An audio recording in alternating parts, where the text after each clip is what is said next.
Na verdade, foi o jornalismo que me ensinou sobre branding, porque eu aprendi a contar a história das pessoas. As pessoas não compram produtos, elas compram ideias. O produto pode até dar certo se eu falar só sobre o produto, mas se ele não tiver uma mensagem por trás, a pessoa vai comprar uma vez só. Não tem como você criar uma marca que não tenha a verdade da pessoa, que ela você pode até criar, mas ela não vai durar a longo prazo.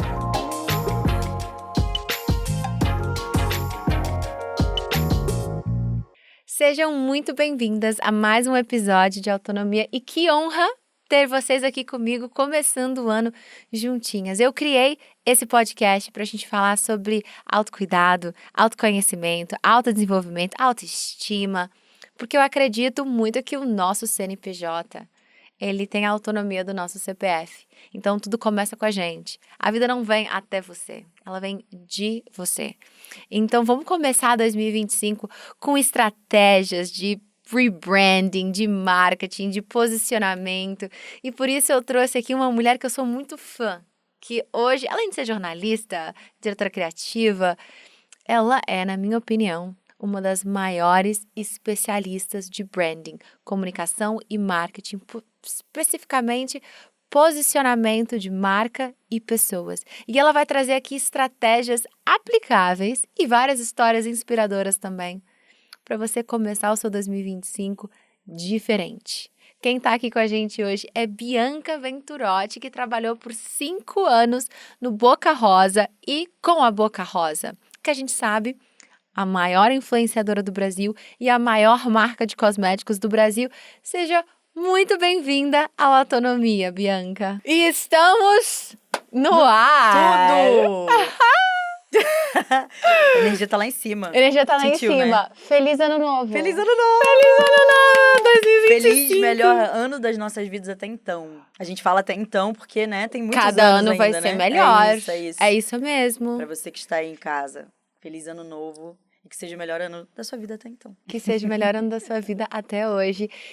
Bem-vinda! Obrigada! Ai, tão bom ter feliz. você. Amei. Eu que tô. Sou muito fã do seu trabalho, de tudo que você Obrigada. faz. Primeiro eu quero te convidar a ficar confortável. Se você quiser tirar o Super. sapato, quiser vou cruzar tirar, as achei que era pra ficar uma pernas. coisa chique, Não, assim. não. Aqui Mas, a gente tá em gente, casa. Eu sou desse rolê, então eu também vou tirar. Eu amei. Eu quero que todo mundo também uma em coisa casa bem Ana se Vitória no sinta. palco, sabe? Uma coisa bem... Gosto. Amei, já tô em Prometo que a casa. próxima vez que você estiver aqui na minha casa, você vai ter uma pantufa. Ah, eu acho Promessa. ótimo. Eu acho ótimo. E eu acho que tem que ser uma pantufa que seja a sua cara, né? Que seja a cara do podcast. Vou esperar por esse presente. Aí pronto, aí tem um motivo pra vir aqui de novo, né? Com certeza, você sempre tem um motivo pra voltar. O que é branding? E qual que é a diferença de branding e marketing? Perfeito. O branding, na verdade, é você... Eu vou falar uma coisa pra ficar né? bem... Tipo, a maior especialista do Brasil de branding e marketing. Imagina, gente, ó, tem tanta gente maravilhosa que eu sou peixinho pequeno Você ainda. está entre elas. Mas muito obrigada pela honra de Não, me tudo que você já fez, putz, você é uma inspiração pra muita gente. Que lindo, obrigada, de coração. Branding se trata da visão do todo e em termos de posicionamento. Então, assim, tudo que você olha, quando você olha para logo do McDonald's, por exemplo, né, que já tem ele teve um marketing, tem um investimento muito pesado de marketing, mas o branding é quando você consegue reconhecer o McDonald's sem precisar da logo. Assim, para ser bem mais, uma coisa mais específica e direta.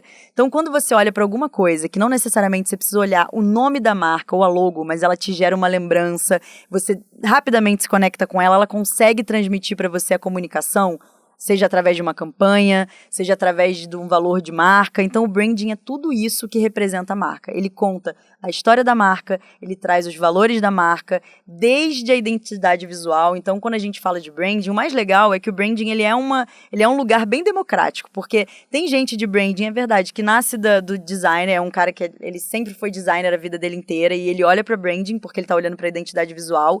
Eu sou uma pessoa de branding que eu venho muito da vertente de comunicação, jornalismo, construção de identidade. Então, eu sempre pesquisei muito sobre o valor de marca no âmbito de comunicação, que, né, como que ela se comunica com as pessoas, como ela conta a história dela. Então, o branding, ele é o todo. O marketing, ele vai ser a nossa ferramenta, né? Vai ser a nossa estratégia que a gente vai usar ali para a gente conseguir se comunicar com as pessoas. Então, o marketing também tem vários lados. Tem a parte de dados, tem a parte de growth, de vendas, que você vai provocar o cliente, você vai acompanhar esse cliente, você vai entender como que ele se comporta, como ele consome isso. Tem o lado das campanhas, que também é marketing, como que você ativa... faz uma experiência de marca. Se eu quero botar uma super experiência na Avenida Paulista, né, para as pessoas interagirem com a marca, isso vem de uma verba de marketing, mas isso também tem branding. O branding é a visão do todo, né? Então, eu acredito muito que o branding, ele está muito atrelado à história da marca, ao posicionamento da marca. Hoje, quando você fala em Disney, por exemplo, você fala do encantamento da marca, né? De tudo que você pensa em Disney, você não tem uma coisa específica. Você vai lembrar, obviamente, você vai lembrar do Mickey, vai lembrar do castelo da Disney, mas ele é todo o que ele provoca em relação ao encantamento. Mas falando em ano novo, vamos falar então de novas tendências para 2025. Vamos. A gente viu, muito importante. Tendências de marketing e branding para 2025. Eu estou vendo cada vez mais as marcas que foram criadas por influenciadores distanciando as suas imagens. Então a gente viu por muito tempo os influenciadores criando essas marcas e agora esse distanciamento. A Skims da Kim Kardashian, ela tá cada vez mais colocando outros influenciadores, outras celebridades. A gente tá vendo a Rihanna e quem fez isso com excelência, a Selena Gomez com a Rare Beauty. Perfeito. Por que isso está acontecendo e qual que é a importância desse distanciamento para o fortalecimento das marcas? Perfeito. Na verdade, existe um movimento muito forte, que não é um movimento que ele vai sumir, que é o movimento de humanização de marca, que ele precisa acontecer, né? Então, é diferente quando você fala de uma estratégia de imagem. E hoje, a gente está cada vez mais falando de valor de marca. Então, para essas... você falou da Selena, você falou da Skims, da Kim Kardashian. Então, quando a marca fica muito refém da figura, né, da pessoa pública, e isso fica muito associado... isso é muito bom no começo, né? Se ela tem uma influência, tem o público dela. Então, são pessoas que também criaram esse público e vieram desse lugar de influenciadoras também, por um lado, não só das redes sociais, mas da televisão. Então, tem esse lugar de influência, no geral, da música, como a Rihanna. Só que agora qual é o desafio? A Rihanna fez muito isso, né, com a Fenty Beauty. E o mais legal é que quando a marca Fenty começou a se apresentar com as estratégias delas para o mundo, do que eles falavam bastante? Diversidade. Sim. Então, quando a gente fala de diversidade, não é que seja uma coisa ruim, mas é muito legal você dar palco para outras faces, né? Outras peles, outros corpos, que não sejam só da Rihanna, porque a marca representa isso. Então, quando a marca traz outras pessoas, você vê esse movimento acontecer, e se é uma marca que fala de diversidade, faz total sentido. E, por um outro lado, também, quando você vê que a marca fica só na cara da Rihanna o tempo todo, você deixa de criar um valor para a marca. Então, até em termos de valor de mercado, se você um dia quiser vender a marca, por exemplo, passar ela adiante, ou você levá-la para outro patamar, se a Rihanna não estiver ali presente, isso acaba sendo um problema. Então, falando em longo prazo, né, quando você vê uma marca internacional, ela cria uma força muito grande.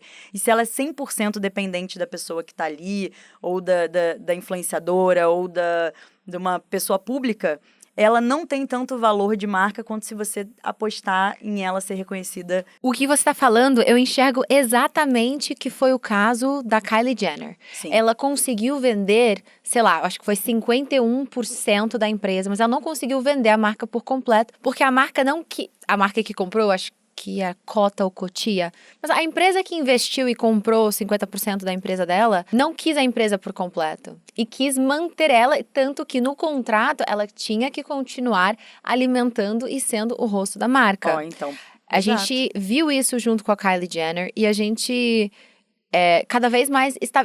Outro grande exemplo é acabei de lembrar, o artista que fez Ocean's 11 e tem a Tequila. George Clooney. Isso.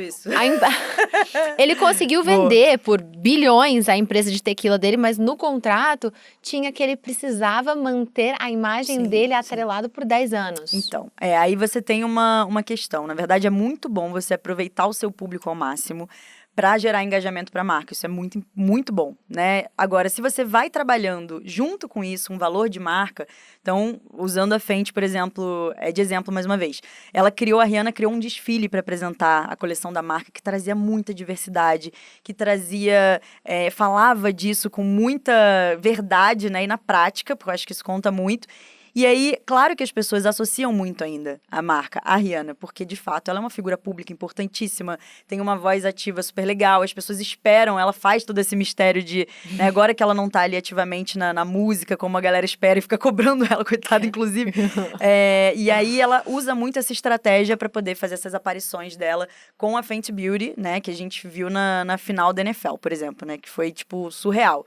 Então, se você sabe usar isso estrategicamente... No intervalo do Super Bowl. Isso, no intervalo do Super Bowl. Foi, tipo, perfeito. Então, quando você usa isso estrategicamente, isso é maravilhoso, né? Isso é um super... Você usa isso a favor e você tem um público. Isso daí não é inquestionável.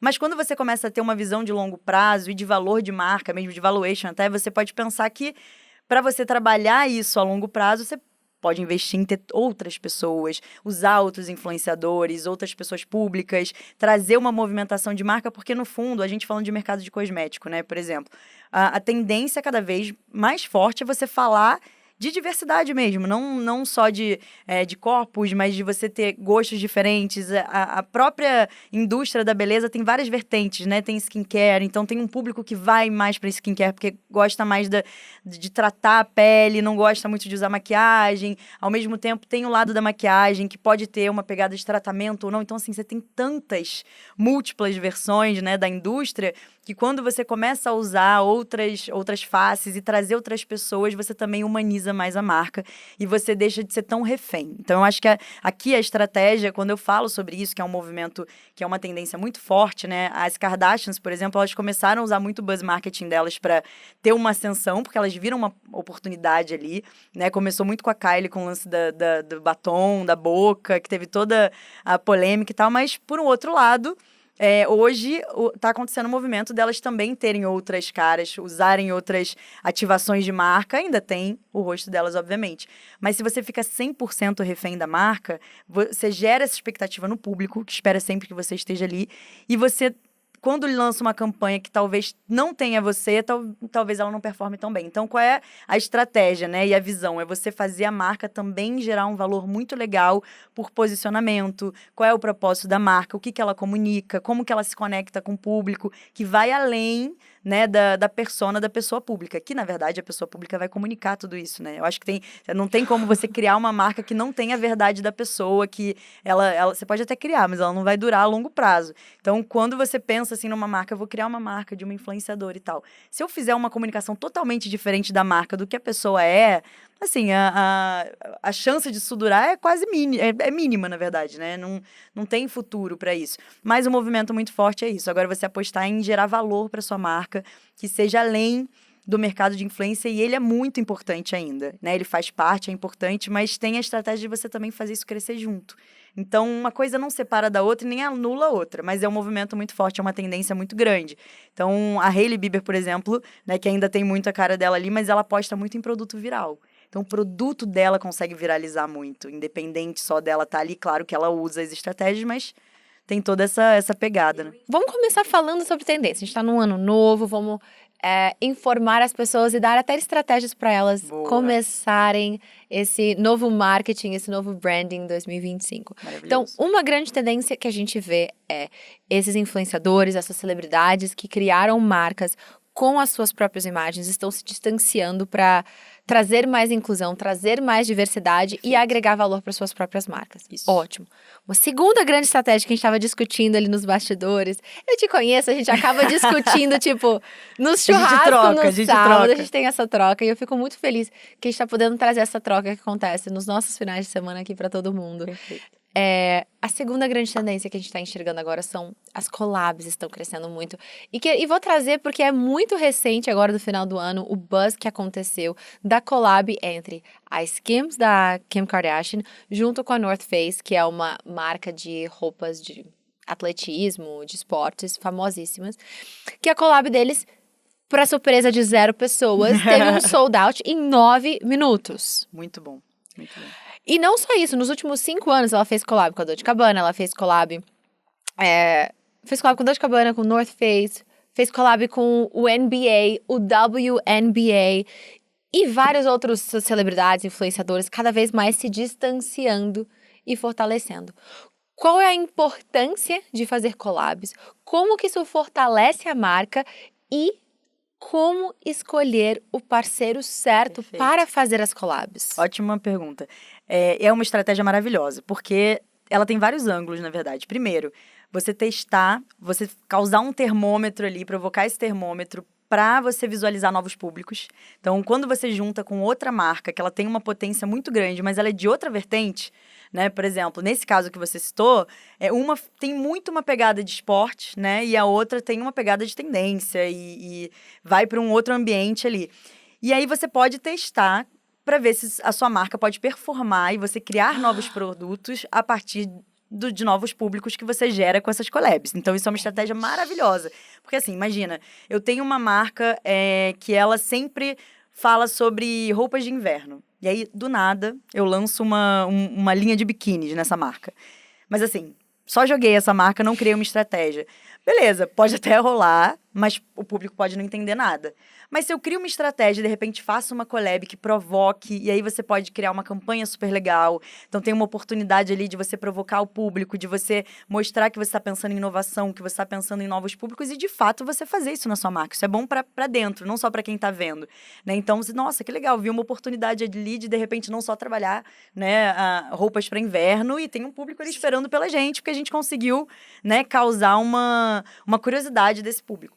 Então, dá para você criar um termômetro muito forte. Isso é muito bom para dentro. A Nike é muito boa em fazer isso. Ela fez isso, uma collab que foi com um tênis que todo mundo esperava, que era da Pandora. Como que ele... Foi da Pandora? Não. Foi da... Qual foi a marca? Não sei se foi a Pandora. Vou lembrar, mas a Nike faz muito isso com as collabs. Então, por exemplo, faz desde a Disney que eles usam os personagens nos tênis, nos sneakers. Então, geram esse desejo, criam campanhas do tipo, a próxima collab da Nike vai ser com a Lego. Eu vi anunciando esses dias, assim, que vai ter um sneaker que a pessoa vai montar. Então, dá pra você provocar o público. Então, é uma coisa criativa. Legal. Você pode mexer com a criatividade, né? E isso é uma coisa que... Lembrei. Nike com a Tiffany. A Tiffany fez uma collab com a Nike e foi super esperado. A joalheria? A joalheria. E assim, provocou muito o público. Muita gente falou assim, nossa, esperava mais. Mas estavam ali falando da marca. Provocaram essa curiosidade. Então, cria-se você pode fazer uma narrativa de causar, mexer com o público, falar assim, nossa, o que vem? O que você pode esperar de uma junção desses dois universos, né? Que é uma joalheria com uma marca que fala de sportwear, mas ao mesmo tempo tem sneakers e tem um monte de coisa envolvida. Então, como que a gente consegue provocar esse público a pensar fora da caixa, né? Então, você fazer collab, você pensa em público, você pensa em tendência, você pensa em provocação, você cria um storytelling muito legal. Então, tem vários benefícios na estratégia de você fazer uma collab. E fora isso, você cria relação de mercado, que acho que é um ponto muito importante para você criar laços entre outras marcas. Eu acho que já foi-se a época que a gente falava das marcas muito como concorrência o tempo todo. Eu acho que existe um movimento de mercado. Eu acho que a gente, enquanto mercado brasileiro mesmo, a gente tem uma força muito grande de criatividade. Mas olha só, vou puxar um gancho aí. Super. Você falou sobre competição, das marcas não serem mais competidoras, inimigas, mas as collabs que nós estamos vendo acontecer não são necessariamente duas marcas competidoras se unindo, mas são marcas de públicos e segmentos diferentes tentando unir forças. Perfeito. Não, isso é um bom ponto, mas eu digo assim, de movimento de mercado, a gente olhar para uma outra marca e ficar com medo de arriscar quando você junta com outra, por exemplo, Burger King e McDonald's ficam se provocando o tempo todo. São concorrentes, de fato. Mas, quando você olha para a estratégia, se você só olha como eu vou trabalhar aqui o meu mercado e vou olhar só para minha bolha, enquanto ali a minha concorrência, de fato, está olhando só para a bolha dela. Eu preciso olhar qual é a estratégia que eles estão aplicando também, não para concorrer, mas para poder conseguir surfar nessa onda e gerar provocação. Então, eu acho que a gente precisa, quando eu falo de concorrência, não necessariamente você vai ser concorrente dessa pessoa, mas é importante você ter uma visão de mercado ampla e enxergar isso como uma estratégia. Agora, pensando para fora, a gente precisa enxergar a potência do mercado brasileiro. Quando a gente fala vou usar mais uma vez o mercado de cosmético, né? Quando você fala em mercado, quando você fala da Rihanna, da Selena Gomez, o Brasil teve uma aderência muito forte às marcas lá de fora. Sim. Como que a gente provoca um movimento de mercado para as marcas lá de fora enxergarem que o Brasil é uma potência? Se a gente só olha para o próprio umbigo ali e não olha para como a gente pode causar essa provocação, quando eu falo, e aí não necessariamente é uma collab, de fato, né? Não é uma marca brasileira que precisa se unir com a outra para ir lá para fora, mas como que a gente faz uma provocação interna do tipo, nossa, vamos fazer uma diferença lá fora e vamos começar a mostrar que o Brasil tem potência no mercado de cosmético? Então é mais essa visão, assim. Como fazer isso? Isso é desafiador. Como mudar a imagem? Porque a gente acaba tendo a imagem das marcas brasileiras atreladas à imagem que o mundo internacional tem do Brasil. Vou dar um exemplo muito forte, assim. Eu, uma vez, estava andando lá em Nova York, fui na Sephora, e aí eu estava olhando as prateleiras lá, e foi lá no comecinho, e eu vi uma marca chamada Sol de Janeiro. Aí eu falei, nossa, que incrível! Pô, que legal! Olha como é que a gente está entrando com força, que foi olhar o produto. Fui atrás de saber a história da marca. Foi bem no começo, quando ela começou a bombar. Não era brasileira? Não é brasileira. Não é uma marca brasileira, de fato, é uma marca... então, assim, como que a gente... Roubou a identidade do nosso Rio de Janeiro e fez sucesso lá fora sem a gente. Mas aí, olha que, olha que legal, se a gente olhar de uma forma positiva isso, como que lá fora as pessoas olham o Brasil como uma potência muito para falar de cosmético, para falar de mercado que tem tendência. E é uma marca que tem hidratante corporal, tem essa pegada de bronze, Sol de Janeiro, tem umas cores vivas, fala do nosso verão. Por que a gente também não se empodera, na verdade? Não é nem se apoderar, é se empoderar do que a gente já tem aqui pra gente causar uma transformação de mercado e também fazer eles reconhecerem a gente como potência. E não só, é a gente provocar o nosso mercado aqui dentro também. Então, quando a gente fala das marcas lá de fora, tipo, o que a gente está fazendo de transformação no mercado que a gente também pode ser referência lá fora, né? Então, isso vai além do nosso papo de collab, mas eu acho que é muito uma visão. Não tem problema, se você sentir que o papo tá indo numa direção, a gente vai, não tá preso, você tá em casa. Não, é isso, é que se deixar, eu vou para vários caminhos e a gente vai falando sobre vários assuntos. Mas eu acho que a gente olhar para a potência do mercado como um todo. Mas você tá falando sobre se empoderar e empoderar do que é nosso, eu acho que começa com nós mesmos dentro de casa. Eu sinto que, agora é um pouco polêmico isso que eu vou falar, mas eu sinto que o brasileiro valoriza mais o que vem de fora do que o que é feito aqui em casa. E eu acho que a gente precisa valorizar mais o que é feito no Brasil, o que é do Brasil, mão de obra brasileira, assinado por artistas brasileiros. Sim. E durante o meu reinado como Miss Brasil, eu fiz questão, e eu pedi isso, tipo, no meu contrato, eu falava, cara, eu quero usar marcas de roupas brasileiras, não me traz marca gringa. Exato. É porque se você tá representando o Brasil, você tem que, é óbvio, você tem que usar toda a potência que o Brasil, e a moda, inclusive, ela... brasileira, a gente não tem noção de como a gente dita a moda lá de fora na Europa. Eu estou toda de Morena Rosa, eu estou toda de perfeita. Brasil. É isso, perfeita, maravilha, ótimo exemplo. É isso mesmo. Para comemorar um novo ano com o pé direito e celebrar cada momento, nada melhor do que vestir uma marca que desperta aquela energia especial que queremos atrair para 2025. E se você já estava de olho no meu look hoje, eu tenho certeza que vai se apaixonar pela coleção Morena do Mar. Uma coleção que celebra a mulher brasileira, solar, vibrante, mística, cheia de graça. Cada peça está traduzindo a essência brasileira, essência das águas, a fluidez das ondas, aquela sensação gostosa do verão que a gente não quer que termine nunca. Quer se sentir linda e leve com um look como esse? Dá uma olhada no site deles, morenarosa.com.br, ou visite uma loja. Viva a estação mais vibrante do ano, o ano inteiro, com a essência única da Morena Rosa. E agora vamos voltar ao nosso bate-papo gostoso aqui na Autonomia. A gente tem uma marca que eu sou apaixonada, que ela fala muito sobre memória afetiva e brinca muito com as simbologias, que é a Dendezeiro. É uma marca brasileira, eu tenho uma bolsa delas que chama atenção por onde ela passa, assim, que é uma mãozinha, assim, que ela é entrelaçada, parece um abraço. Todas as suas bolsas chamam a atenção. Eu adoro. Ah, obrigada, eu adoro. Mas a Dendezeiro, ela usa algumas simbologias, tipo, tem aquele espelhinho de antigamente de casa de vó, que ele é laranjinha, eles fizeram uma bolsa com isso. O filtro de barro, eles tiveram uma bolsa que também usou essa simbologia. E, cara, tem muita marca brasileira com muita potência aqui. E a gente exporta muita coisa que não necessariamente às vezes sai daqui. As pessoas vêm para cá. Então, o Brasil Core foi um movimento muito forte lá de fora, que as pessoas começaram a falar se a gente, de repente, viu o mundo inteiro usando roupa do Brasil e não sei o quê. E é um movimento que, na verdade, ele vem de um lugar, que é o Brasil, propriamente dito, e lá fora eles veem uma potência muito grande. Então, eu cheguei a ver uma vez a Havaianas vendendo isso, nossa, viralizou até essa notícia, vendendo na Farfetch por 500 e poucos reais na conversão ali, e vendendo. E era aquela Havaiana tradicional, branca, que a gente usa aqui. Ou aquela com a bandeirinha do Brasil, né? Que é aquela a mais exato. barata. Então, como que a gente está olhando para o nosso mercado aqui dentro e causando essa provocação? Então, quando a gente fala a gente não vai ter público. Por exemplo, eu vou falar sobre eu quero desenhar uma marca que que use produtos para pele preta, por exemplo. Mas aí não vai ter público, porque a galera não vai comprar e tal.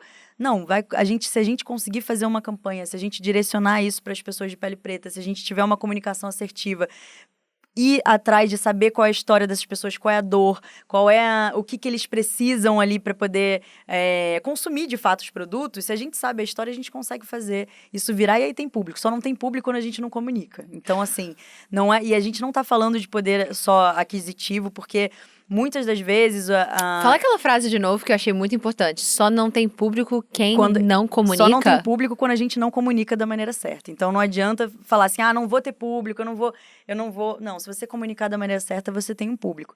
Então, por exemplo, a Rihanna, e aí falando até de pensar em poder aquisitivo, né? Pensar num ticket médio de marca, muitas brasileiras, inclusive de pele preta, né? Quando tinham dificuldades, agora tem a Bianca conseguiu aumentar o tom para a marca para 50 tons.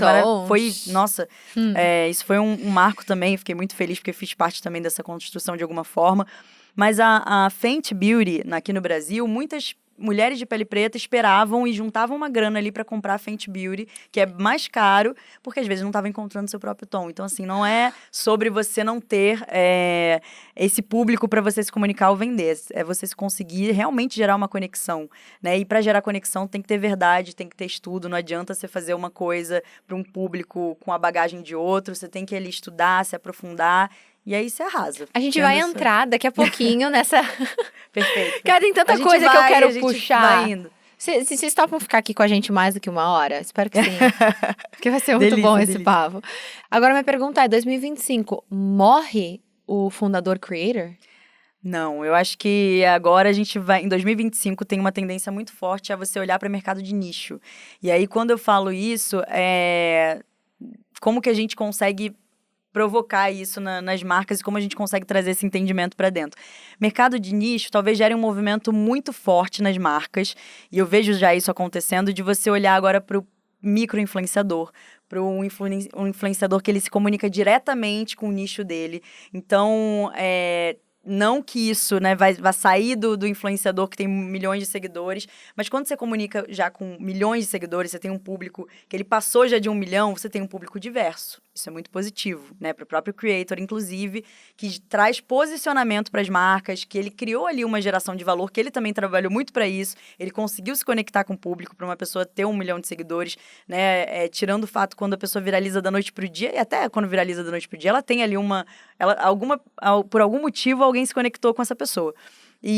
Mas existe todo um trabalho por trás. Então, existe o lugar de posicionamento de marca, né? Que é quando você quer contratar essas personas que têm mais essa cara de figura pública, né? Que traz esse valor para a marca quando contrata. Agora, quando você fala de mercado de nicho, hoje a gente tem um movimento muito forte nas redes sociais falando sobre inclusão, sobre diversidade, sobre a gente ter pequenos públicos, né, que muitas vezes estavam até invisíveis, né, ou, enfim, não tinham tanta voz, assim, a gente não conseguia enxergar de alguma forma, e as redes sociais trouxe isso à tona. E quando a gente passou pela pandemia, isso se fortaleceu muito, porque, né, a gente estava, cada um nas suas casas, e cada creator ali começando a colocar para fora seus talentos, suas vontades de se expressar e tudo mais. E isso teve uma aceleração muito forte, né? E a tecnologia também incentivou isso pra caramba. E o que aconteceu? Agora a gente tem como observar diferentes nichos ali. Então, quando a gente tem uma marca, por que eu falo que isso é uma tendência muito forte? A gente investir quando a gente quer se comunicar diretamente com um determinado público. Então, assim, se a gente olha, se eu falo de diversidade, mais uma vez, Sim. e eu olho para o público de diversidade, talvez aquele influenciador seja um pouquinho menor, ele tenha um pouco menos de seguidores, mas ele fala exatamente com o público que eu quero comunicar. Então, uma tendência muito forte agora vai ser você investir em pequenos influenciadores também, e o mercado de nicho ser a grande bola da vez, porque você consegue, de fato, ter aquela troca mais quente com o público, né? Ter uma resposta mais rápida ou mais assertiva. E, claro, aí são estratégias diferentes. Eu quero comunicar minha marca para todo o Brasil e eu quero que ela seja realmente conhecida e seja uma marca que eu já atingi ali uma estratégia de conexão, a princípio com o público que eu realmente quero me conectar, eu posso ir para um outro patamar e fazer com que isso seja mais amplo. Aí, beleza, eu invisto num influenciador mais macro, que vai pegar um público mais amplo. Você falou muito sobre, não só vem do design, vem do marketing, mas o seu foco no branding que você trabalha veio da comunicação por você ser jornalista. Perfeito. E tô doida para assistir a sua palestra. E eu sei que a sua palestra fala muito sobre a história que as marcas contam. Mas Sim. você não trabalha só com marcas, empresas, Sim, produtos sim. e serviços. Você também trabalha com marcas pessoais. Perfeito. De pessoas, artistas, comunicadores. Nessa sua palestra, você traz esse questionamento. Qual é a história que eu preciso contar? Exato. E já que começou a falar, trazendo estratégias para as pessoas começarem em 2025, trabalhando o seu branding, trabalhando o seu marketing, trazendo tendências, vamos trazer agora aqui estratégias. Uhum. Como que as pessoas descobrem as suas histórias? Como que elas descobrem qual é a história que elas precisam contar? E como que elas podem começar a contar essa história para fortalecer o branding pessoal delas? Perfeito. Na verdade, a minha palestra nasceu de uma provocação pessoal. Então, ela é uma... Você estava tentando descobrir qual que era a história que você precisava contar? Exato, exatamente. Então, em grande resumo, assim, porque a palestra é longa, mas assim, trazendo para o que ela quer provocar nas pessoas, foi uma provocação que aconteceu comigo, porque eu venho do jornalismo, eu vim do jornalismo, então passei por jornal impresso, por rádio, por televisão, passei por todos os veículos de comunicação que você pode imaginar, fazendo todas as vertentes da comunicação que você pode imaginar. Esportes, política, cultura. Então, já fui apresentadora. Então, tive em todos os lugares ali da comunicação.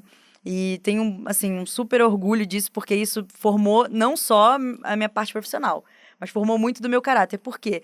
Toda vez que eu ia conversar com alguém, entrevistar alguém, seja como apresentadora ou como jornalista, quando eu escrevia, quando eu era repórter, eu precisava entender o que aquela pessoa queria comunicar e como que eu ia contar essa história.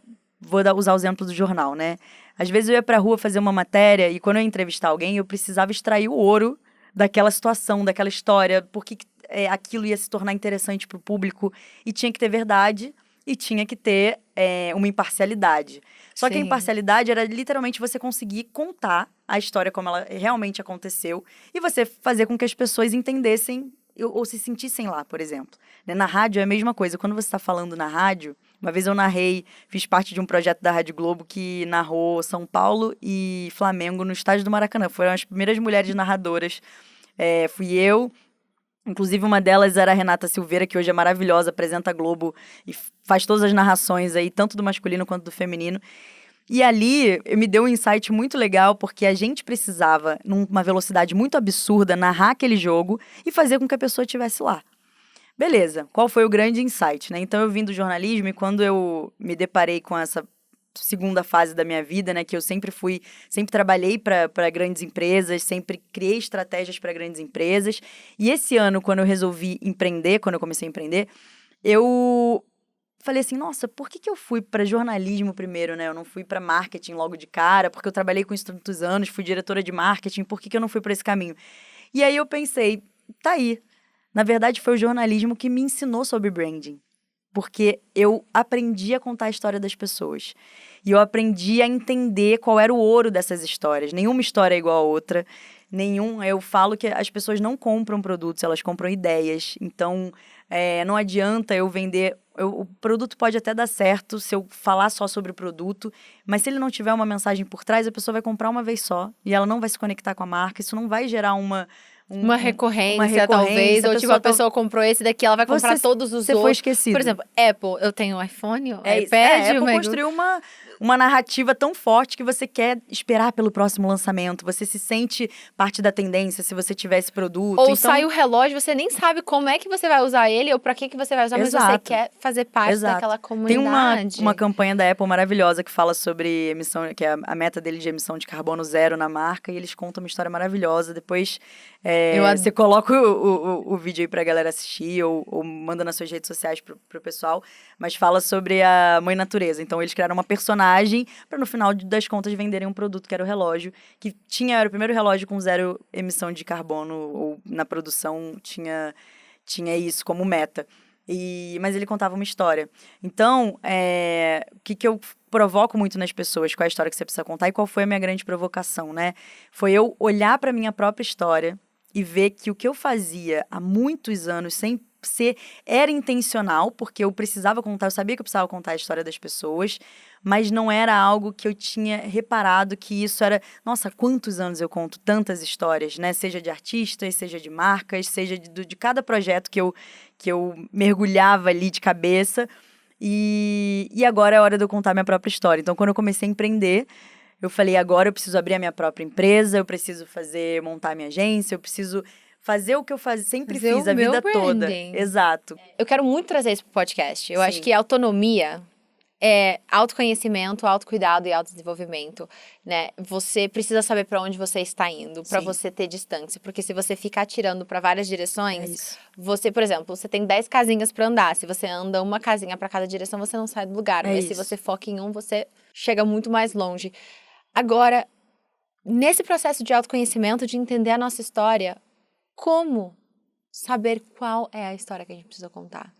Como que você passou por esse mergulho ou como que você ajuda outras pessoas a mergulharem e encontrarem esse propósito do qual você está falando? Sim, aí tem um ponto muito importante sobre propósito, né? Que o propósito, quando a gente fala imagina, fazer essa pergunta para a pessoa, qual é o seu propósito? Isso eu acho que é a pergunta que mais gera... E aí ansiedade nas pessoas. Exato, tem um termo que ele ficou muito forte recentemente, que chama FOMO. E aí, o que isso significa? Você começar a olhar para a história do outro e ver que ele tem um propósito e você se sentir atrasado. E você pensar, nossa, mas eu tô descobrindo o meu propósito ainda. E eu não sei qual é o meu propósito. E aí você começa a ficar ansioso e você fala, nossa, aí ferrou, né? Não vou dar certo, não sei... E, na verdade, o propósito, ele é uma jornada. Então, assim, não significa que a gente hoje vai descobrir o nosso propósito e aí sim a gente vai começar a fazer alguma coisa. A gente tem como começar hoje com o que a gente tem, se a gente acredita em alguma coisa. Então, como começar hoje, né? Tipo assim, como que a gente vai fazer isso acontecer? O propósito a gente vai descobrindo ao longo do caminho. Então, ele é, de fato, uma jornada. Tem gente que descobre o seu propósito muito rápido, tem gente que fala... Hoje eu sinto que o meu propósito é ajudar o maior número de pessoas a contar suas próprias histórias, provocar isso nas pessoas, com estratégia, com uma comunicação assertiva, mas criar uma visão de longo prazo mesmo, né? Para não ser algo que vai surgir ali, né? O viral, ele é muito positivo quando você sabe aproveitar ele depois. Então, o viral traz muito isso também do FOMO nas pessoas, né? E isso da grama do vizinho. Mas e eu? Né? Então, a gente pensar com uma visão de longo prazo, a gente pode provocar alguma coisa viralizar, tá tudo certo. Mas como que eu dou continuidade para isso? E se hoje, eu do dia pra noite viralizar? Eu tenho uma estratégia para isso? Ou eu sei como aproveitar isso? Então, se você não sabe a sua própria história, a sua essência, não adianta. Eu posso sentar em qualquer mesa, eu posso sentar em qualquer empresa, e se eu não conseguir entender qual é a história daquela marca ou daquela pessoa, eu não consigo fazer uma estratégia para ela de longo prazo, que vai ser assertiva e que realmente vai dar certo por um longo tempo. Então, tem um movimento, assim, de marketing até que ele é muito provocativo nesse ponto, porque o que aconteceu muito com o mercado de marketing, né? Aquela coisa, aquela sensação de que existe fórmula de bolo para tudo. E não tem uma fórmula específica para alguém, né? Não é uma... eu vou fazer a mesma fórmula para você, a mesma fórmula para marca tal, a mesma fórmula para pessoa tal. Eu preciso entender qual é o seu ouro, qual é a sua história, o que você está comunicando, para você ter uma estratégia que tem um longo prazo, que tem uma longa duração, né? Uma vida longa. E aí, claro, vai partindo de objetivos. Mas, assim, respondendo, você vê que tem um monte de caminhos, mas respondendo a sua pergunta, a gente não precisa esperar pra gente descobrir o nosso propósito para começar. É a gente olhar pra nossa própria história, olhar pro ouro da gente, como que a gente consegue fazer uma leitura do que tá dentro, de como a gente quer se comunicar pro mundo, o que a gente quer deixar pras pessoas. Não é só o lado lúdico. Quando a gente descobre o que a gente quer provocar nas pessoas, isso vira estratégia. Eu ia falar exatamente isso. Qual é o impacto que a gente quer fazer na vida do outro? Exato. Eu acho que tá muito aí o nosso propósito. A mudança que a gente quer ver no mundo. Quando eu estava no reinado do Miss Brasil, eu viajava muito e conversava com muitas jovens mulheres. E elas me perguntavam muito sobre o meu posicionamento de Miss. E eu vou te falar, quando eu comecei, realmente eu descobri esse posicionamento na jornada, só para complementar isso daí, reforçar o que você está falando. Eu falava para elas, vocês precisam ter um porquê. E o teu porquê não é eu quero ser Miss Brasil. Tá, a faixa tá escrito Miss Brasil, não tá escrito Mia Mamed, não é sobre mim, mas é sobre o que eu posso fazer pelo meu país. Sim. E o que você pode fazer pelo seu país é o que você pode fazer pelos outros. E como é que você encontra isso? Eu sempre falava... O que você deixa, né? O que mais te dá raiva no mundo? Tipo, o que você quer mudar? Ou como é que você quer melhorar a vida do outro, impactar o outro? O foco do propósito... E acho que muitas pessoas ficam olhando para dentro, mas é o que você, dentro das suas habilidades, o seu conhecimento, como que você é capaz de transformar o mundo e transformar a vida do outro. E essa é a história que a gente precisa. Eu acho que tá aí muito o ouro. Eu fui me conhecendo melhor nessa jornada. Nossa, eu falo para as pessoas, eu acho que todo mundo merecia passar por uma preparação de Miss. Eu acho que todo mundo merecia ser Miss Brasil em algum momento da vida deles. Porque é tão transformador. Eu acho. Você também acha? Eu acho, com certeza. Não, e todo o contexto, né? Acho que... E de diversas maneiras. Eu acho que a gente se enxergar também, né? Eu acho que quando a gente fala... também de Miss, assim, do meu olhar, é você muito descobrir uma beleza que ela não tá só fisicamente, né? Eu acho que é você entender qual é realmente você enxergar outros valores, assim, e dentro de você. Então, deve ter rolado um monte de reflexão com você também em relação a isso. E eu levei uma mensagem muito grande, né? Eu tinha prometido, quando eu era Miss Espírito Santo, eu fui a primeira Miss Brasil a ganhar do meu estado, do Espírito Santo, né? Em 70 anos, nunca tinha tido uma antes. E eu lembro que quando eu, levei os fãs do Espírito Santo, eu falava, eu vou colocar o Espírito Santo no mapa, eu não vou virar Miss Brasil e virar as costas pro meu estado. Mas eu também não queria distanciar o Brasil, porque depois que você ganha, você precisava representar os dois. E uma das histórias que eu contei para levar o Espírito Santo é... No palco do Miss Universo, a gente teve 3 desfiles, que é o swimsuit, que são a moda praia, depois você tem o vestido de gala e, por último, você tem o traje típico. E eu contei uma história do oceano, que falava um pouquinho sobre alguns valores meus. Então, por exemplo, eu criei, junto com uma marca de joias, as joias que eu usei durante o confinamento, que era... várias formas, várias representações dos rios e dos oceanos, porque eu acredito que a água fala muito sobre, por exemplo, o oceano ele é muito profundo. Eu acredito que tudo que a gente faz na vida a gente precisa buscar profundidade e conhecimento. Não dá para ficar ali na espuma, no raso. Eu também falava que os rios, eles tinham todas aquelas curvas pela determinação. Ele bate até encontrar um caminho. E as ondas ensinam pra gente que às vezes a gente está no auge. E ali lembre de estar humilde, porque às vezes a gente está na baixa. E quando está na baixa, lembre de se manter esperançoso.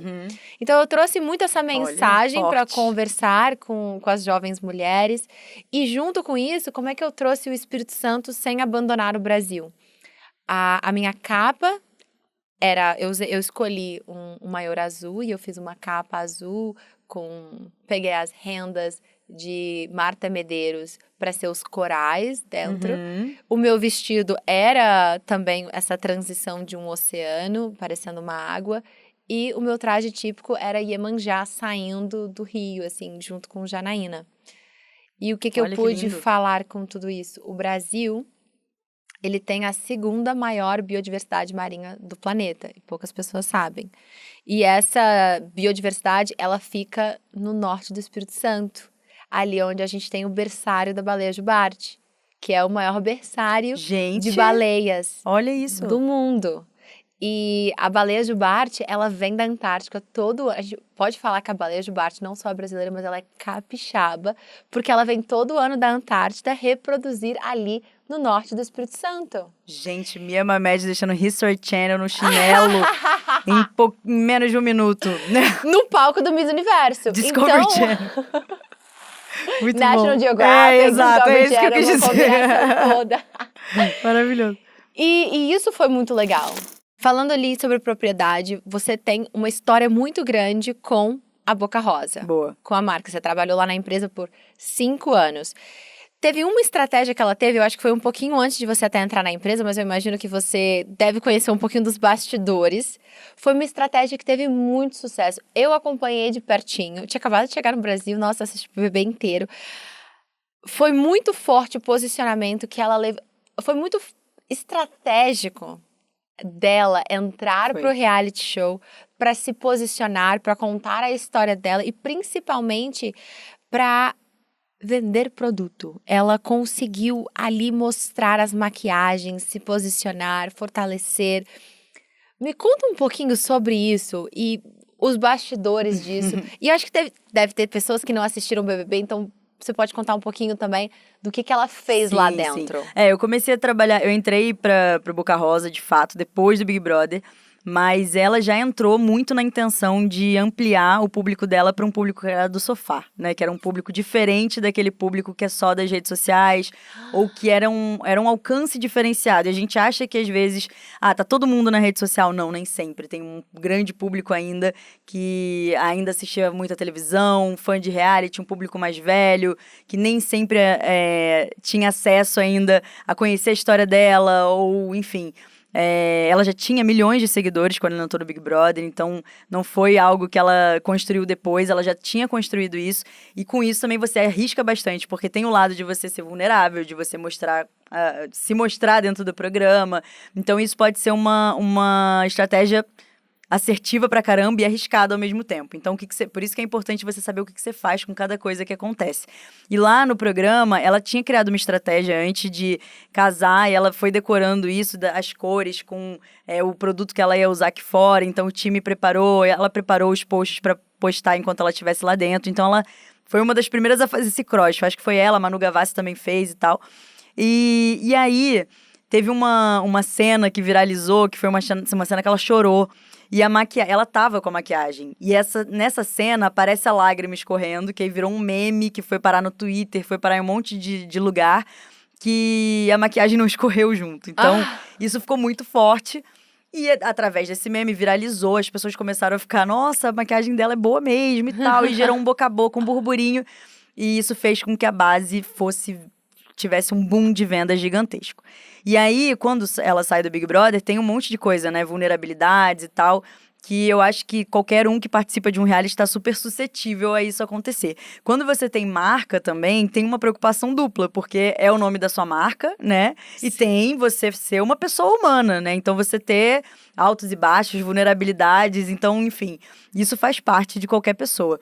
E aí, quando a gente começou a trabalhar junta, foi bem assim, ela saiu no Big Brother, que teve metade, não estava na pandemia ainda, quando ela saiu, pouquíssimo tempo depois começou a pandemia e veio o lockdown. Então, veio outro desafio, né?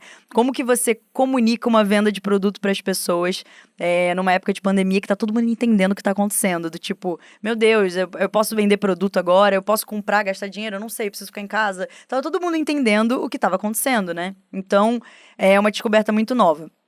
E nessa época, a gente era amiga, a gente trocava muito, eu tava na época na MTV e ela tava com a empresa dela já super rolando.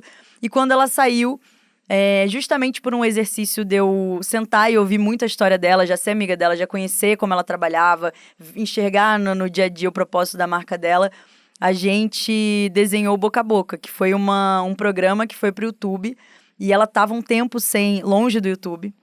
E também foi uma estratégia super legal, mas que contou uma história muito forte. Então, quando ela saiu do Big Brother, né, e teve esse boom da base, a gente fez o rebranding da base, então fez toda essa campanha. Foi quando eu entrei, de fato, lá como diretora criativa. A gente desenhou isso para aproveitar ao máximo as vendas, transformou a embalagem, ouviu o público, que foi muito importante, né? E aí o Boca a Boca foi o primeiro projeto que eu construí lá dentro, junto com ela. E aí comecei como diretora criativa, desenhei a estratégia do programa. E aí o Boca a Boca... Eu lembro do Boca a Boca. Era muito bom. Ah, muito legal. Não, ele ganhou o prêmio de melhor live da pandemia. Foi uma coisa muito, muito sensacional, assim. Teve uma estratégia super, super legal e foi dentro de uma pandemia, super desafiador. E a Bianca estava um tempo afastada do YouTube. Então, como que é importante, até de fato, a estratégia de você olhar para a própria história? Qual foi o primeiro ponto de conexão dela nas redes sociais? Por que ela foi uma das primeiras pessoas ali a movimentar isso que chamam do Creator Economy, né? Que é muito forte hoje em dia. Foi através do YouTube, foi onde ela começou. Então, ela era uma pessoa que veio da favela, que ela fazia o primo baratinho e usava as maquiagens, ela não tinha grana para comprar e tal. E eu fui fazendo um exercício até para desenhar o Boca a Boca muito forte, de ouvir a história dela e me aprofundar na história dela, que conecta muito com o que você falou. E eu tava sempre ali ouvindo, nossa, isso tem a ver com ela, isso se conecta, os fãs se conectam com isso. E aí, assim, a gente foi construindo. Então, em pouquíssimo tempo, teve uma reversão ali de tudo, assim, de transformar, pegar aquele público novo que chegou e contar para eles uma história que eles não conheciam. Então, Boca a Boca foi muito também muito por foi isso. Isso daí também foi uma estratégia para poder ajudar, porque a gente sabe ali que na saída houve algumas polêmicas e teve um cancelamento. Eu até queria entender com você, assim, como é que você reverte um cancelamento, um momento em baixa, e quais foram as principais lições daquele momento ali da saída dela? Sim, então, na verdade, a gestão de crise, né? Quando a gente chama de gestão de crise sempre quando acontece algum fato que movimenta ou tem algum perigo ali de ou você acabar um pouco com o posicionamento da marca. É reality show, né? Então, tiveram algumas divergências. Gente, Big Brother, reality, sempre as pessoas têm... Os cortes são feitos para deixar, fazer com que a gente mal interprete alguma coisa. Somos humanos e a gente vai errando e aprendendo com os erros. O importante é o que a gente faz com eles, né? Então, quando a gente erra em qualquer situação, seja... e não só especificamente dessa situação e falando dela, eu acho que todo mundo... que a gente aprende alguma coisa, a gente sempre tem a oportunidade de aprender alguma coisa. Então, para toda gestão de crise, a gente precisa entender qual foi o erro, né? Assumir esse erro e a gente conseguir transformar isso da melhor forma. Como que é transformar? Reverter só estrategicamente? Não, aprender mesmo, corrigir, ouvir o público, entender as visões, assim, por que estão... Se a gente está falando de produto, né? Se você tem uma gestão se você passa por uma crise por algum produto, você tem que ouvir qual foi a crítica do público para você transformar isso. Então, é bastante estudo, você ouvir, você exercitar muito. Eu acho que um exercício de ouvir é muito importante nesse ponto. E aí você consegue reverter. Mas, e aí é isso. Você vai reverter se tiver verdade, se você de fato estiver disposto a corrigir qualquer tipo de coisa. Então, nesse caso especificamente, né, e eu acho que para qualquer tipo de estratégia que se você for desenhar em relação à gestão de crise, você conseguir ver onde você errou. Acho que é isso. E nós somos humanos nesse ponto e é reconhecer esse erro para não fazer de novo e a gente conseguir melhorar em qualquer coisa que a gente vai fazer. Vamos fazer uma transição agora para um outro lado, então. Algo mais leve. Eu quero saber um pouquinho da sua história. Eu quero que você me conte, por favor, se teve alguma ideia ou alguma campanha totalmente louca que deu muito certo. Uma campanha ou ideia super, né? Na verdade, a maioria das campanhas surgem de uma ideia totalmente louca, né? Mas eu gostava muito de trocar com o meu time. Eu tinha uma reunião de segunda, chamava reunião criativa, que era literalmente para jogar essas ideias bombásticas assim que vinha na cabeça e eu consegui falar, beleza, eu pensei nisso, o que vocês acham? Galera de produção, então juntava todas as áreas ali da empresa para eles trocarem e darem opinião sobre isso. Mas teve a minha última campanha de Boca Rosa, inclusive, chamada Últimas Unidades. Era uma campanha que ela nasceu de uma ideia muito louca, porque, na verdade, a gente já tinha anunciado o momento de transição da marca para uma produção independente, né? Que foi como a Bia seguiu com a marca. E ela foi para um outro patamar, né, de produzir, ter essa propriedade da produção. E a gente já tinha anunciado isso. Só que a gente tinha uma história muito forte com os produtos. E os fãs sempre tiveram uma relação muito afetiva, né, com a história não só da Bianca. E a gente conseguiu fazer um trabalho, eu falei bastante sobre fortalecimento de marca, né, a gente fortalecer a marca independente da persona. Então a gente teve muitas estratégias e muitas campanhas que não necessariamente o foco era a Bianca, mas trazia muito da mensagem da marca. E a mensagem da marca que contasse a história final, né, desse ciclo, porque tudo também, a gente tem que pensar que tudo é cíclico, né? Tem um começo, meio e fim para trazer uma coisa nova e é assim que a gente vai pensando em inovação, né? Pensando no próximo passo.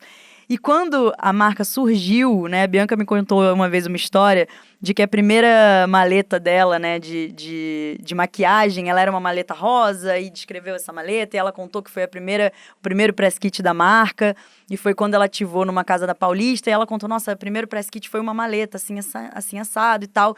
Eu falei, cara, olha que legal, assim, eu acho que a gente estava encerrando a história com a Paiô naquele momento e teve uma história muito legal durante esses 5 anos e por que não fazer uma campanha de despedida, né, à altura. Então, o público ainda tinha um tempo ali para poder receber o novo momento da marca e como que essas pessoas iam lidar com essa falta dos produtos, porque a galera que comprava Boca Rosa era muito fã da marca, né? Sim. E sempre criou uma relação muito legal de, tipo, não só da credibilidade dos produtos, da qualidade, mas também da memória afetiva, né? De ter toda a coleção que a gente lançava contava uma história, então tinha gente que colecionava.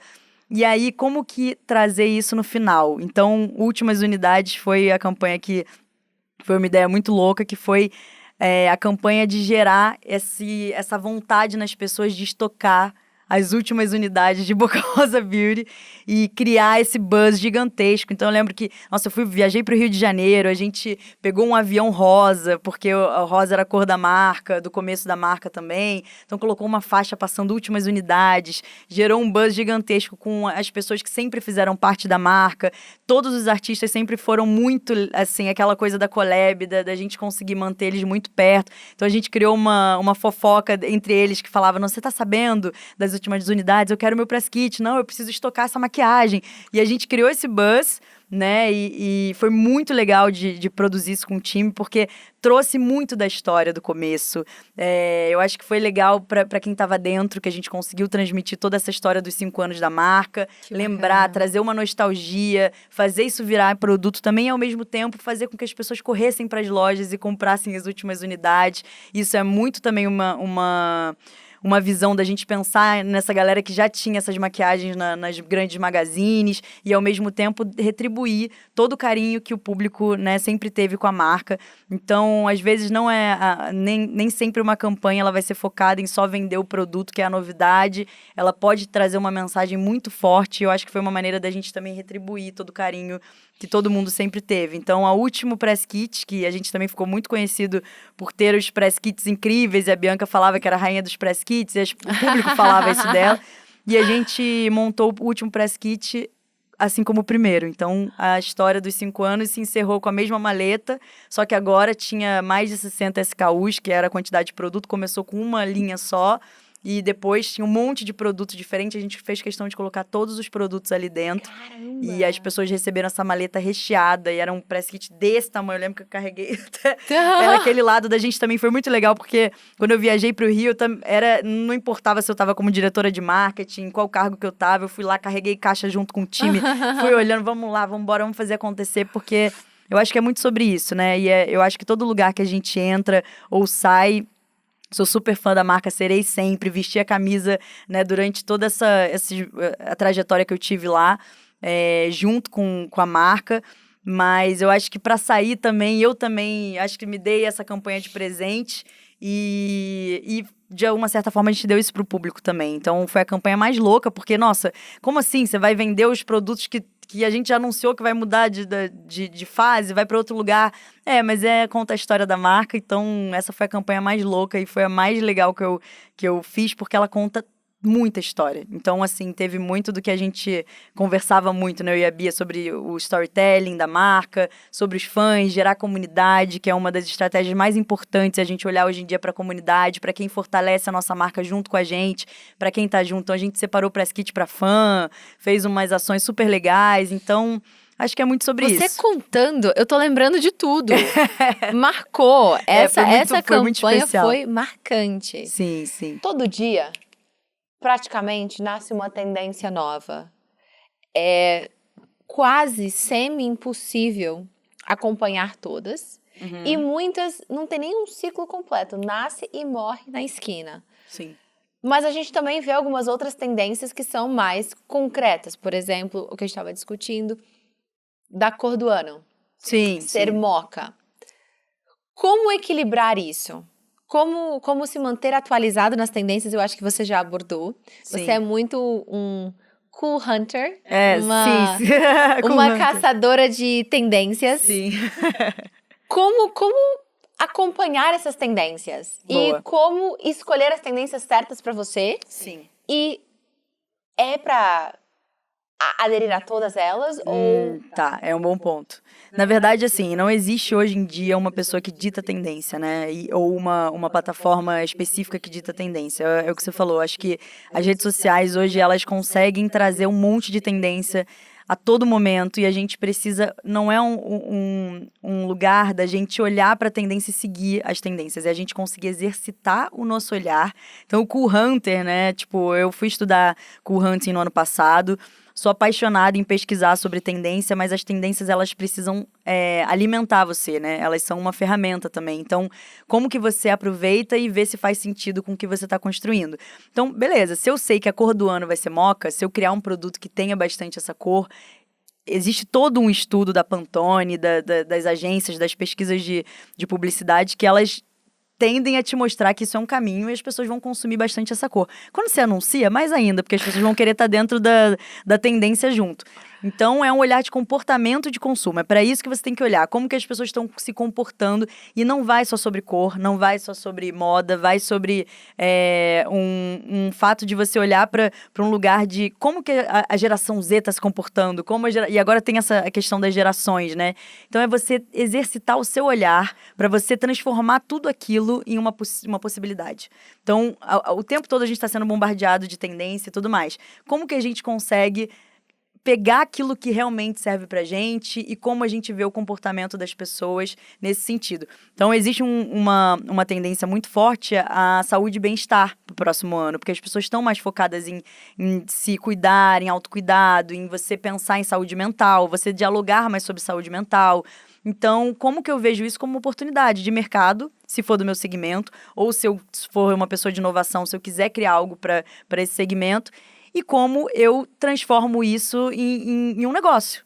Então, na verdade, é você conseguir pesquisar sobre todas essas tendências, mas, ao mesmo tempo, imagina, é o que você... Imagina que tem um monte de coisas vindo a todo momento e você, se você quiser pegar todas ao mesmo tempo, talvez você se perca. Então, é você conseguir exercitar, olhar, você vai olhar e falar, nossa, isso faz sentido. Isso aqui também faz sentido. E você conseguir escolher a dedo o que realmente você vai conseguir transformar em negócio, o que vai fazer sentido para você. Então, qual que é a mensagem que você quer deixar para todo mundo para esse início de 2025? Saibam que o ouro da história de vocês está dentro e descubram qual é a mensagem que você quer deixar na vida das pessoas, mas também para você mesmo. O que você quer fazer para você conseguir passar essa mensagem adiante. Então, não tenha medo de mexer numas gavetas, ser vulnerável, aprender, errar. Eu acho que só começa. Começa que a sua história vai acontecer, mas você precisa viver. Né? Eu acho que isso faz parte. Ninguém está em nenhum patamar acima de outra pessoa, cada um tem a sua vivência, a sua história, e é por isso que eu falo sobre a pessoa descobrir a própria história, porque não adianta a gente olhar para a grama do vizinho, ficar olhando para o que está dando certo para uma pessoa, se isso não faz sentido para você, não Não vai durar a longo prazo e a Não vai gente ter quer ver todo mundo autonomia. dando certo por muito tempo, né? Não só em 2025, mas daqui pra frente, que isso te inspire de alguma forma você começar com o que você tem, se jogar, porque as coisas vão dando certo. Só dá pra dar certo se você, né, também estiver disposto a dar errado. E 2025 começa com alguma coisa nova? Super, tem Alguma coisa agência aí? nova vindo por aí, tem uma... O que é agência nova vindo por aí? A minha agência. Então, tudo que eu sempre passei adiante nas marcas e todas essas histórias, agora a gente tem um lugar mesmo, já tem a minha própria empresa, mas agora tem a agência, tem um monte de coisa vindo por aí. E como é que as pessoas criativo. podem encontrar a sua agência? Em janeiro eu dou esse eu já libero pra todo mundo. Eu vou mandar pra você, aí você libera pra todo mundo com Eu libero antecedência. então. Mas é isso. É agora, transformar tudo que eu aprendi em negócio e fazer isso impactar cada vez mais pessoas. Cara, você é foda. Parabéns pelo seu trabalho. Obrigada por você ter vindo aqui. Ai, vai cair. Feliz